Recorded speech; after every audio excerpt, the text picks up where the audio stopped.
Hey now, what's up everybody? My name is Mike Brown, aka ReviewKingMB, and for some of you who have seen my countless reviews of the new Star Wars film, Star Wars Episode 7, The Force Awakens, then you'd know just how much I loved it. I loved it very much. Now, I think universally the movie is pretty much loved, but I'm seeing a lot of hate, or a lot of criticisms that I think are unnecessary, unjustified. It's okay if you didn't love the movie as much as I did. This isn't about that. Obviously, we're not going to all agree on all the counts, but some of the complaints that I'm hearing are ludicrous. I'm sorry. This is a case where either these people just want to be different and just want to be like, hey, see, I'm too smart to just love this new movie. Or watch me point out all of these flaws that really, at the end of the day, aren't flaws. And the biggest criticism that I've heard is that this movie is shot for shot a remake of A New Hope. And I'm like, come on, really? Shot for shot a remake? Look, I'm not denying that there isn't some similarities. In fact, I've made 10 reasons why I think The Force Awakens is not a remake of A New Hope.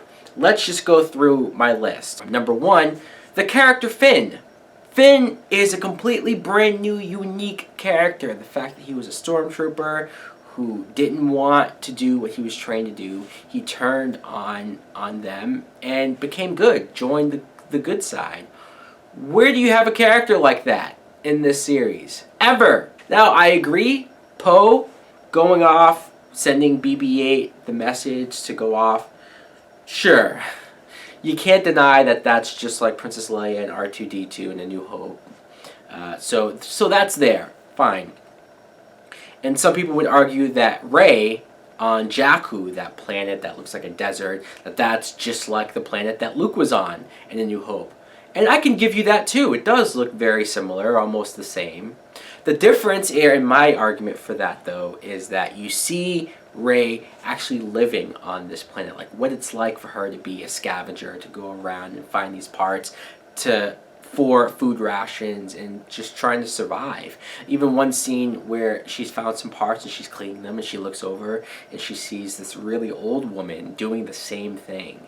And she gives her a look like, fuck, that's gonna be me if shit doesn't change. Number 3, the humor. Some people have complained that there's too much humor in this film, and I'm thinking, look, it's not a flat-out comedy. The moments where the prequels try to be funny completely did not work. And if you like Jar Jar Binks, I'm sorry, that comedy doesn't work for me. This comedy, though, every character gets their moment to be funny. Unlike in the original, it was only Han Solo with the one-liners. This movie gives everybody a chance to be funny. Number 4, the character Phasma. We could say that she was wasted, that she didn't do a whole lot, sure. But just the fact that she existed, the fact that it was a woman, and it establishes that there is a ranking system in the Stormtroopers. It's not just they're all the same. There's classes. And you saw some things that distinguished the Stormtroopers from each other. Number 5, Maz Kanata. Her in her bar scene, people will compare that to the bar scene from A New Hope.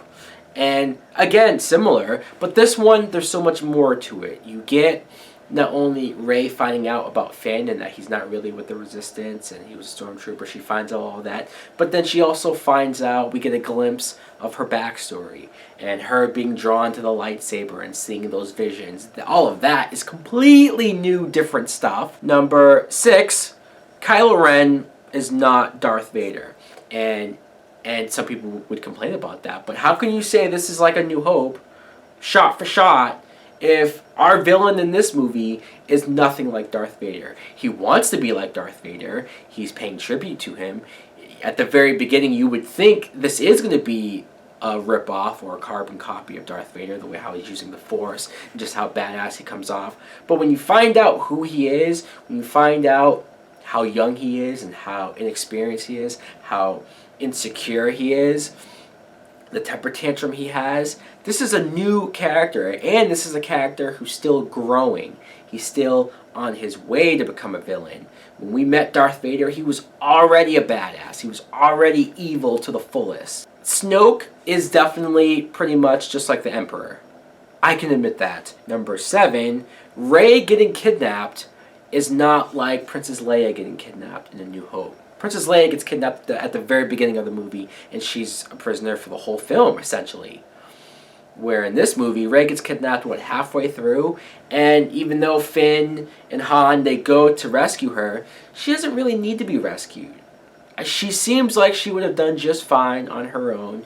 She starts using the Force on the Stormtrooper, who was Daniel Craig, by the way. I just found that out, and that's even more awesome. And she was climbing her way out and sneaking around. Like, she was going to get out on her own. You could say that the Resistance fighters flying around and taking the fight to this giant, enormous Death Star and blowing it up, sure, I'll admit that's almost exactly like A New Hope. I can't deny that. But number 8, the lightsaber fight is nothing like any lightsaber fight we've ever seen, to be honest. This is just down and dirty, gritty. There's no flashiness to it. These are just people who have lightsabers, very limited training, and they're just going at it. Even when Finn uses it at first, and then Rey uses it, it's nothing like Vader and Obi-Wan's lightsaber fight. No, this is something completely different. And number 9, Rey becoming one with the Force is something that Luke doesn't master until arguably the second movie, more so the third movie. So her coming to this in just one film, it shows how strong she was. People will say, oh, she's just like Luke Skywalker. Not really. She's actually stronger than Luke Skywalker. And I think we're going to find out a lot more about her in sequels to see just why she is so different and so much more interesting. Number 10, the ending with Luke Skywalker, Rey finding him alone on that island.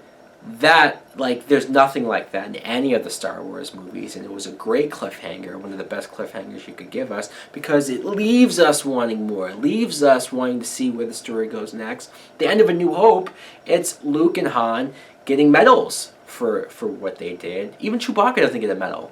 It's fucked up. But still, completely different endings.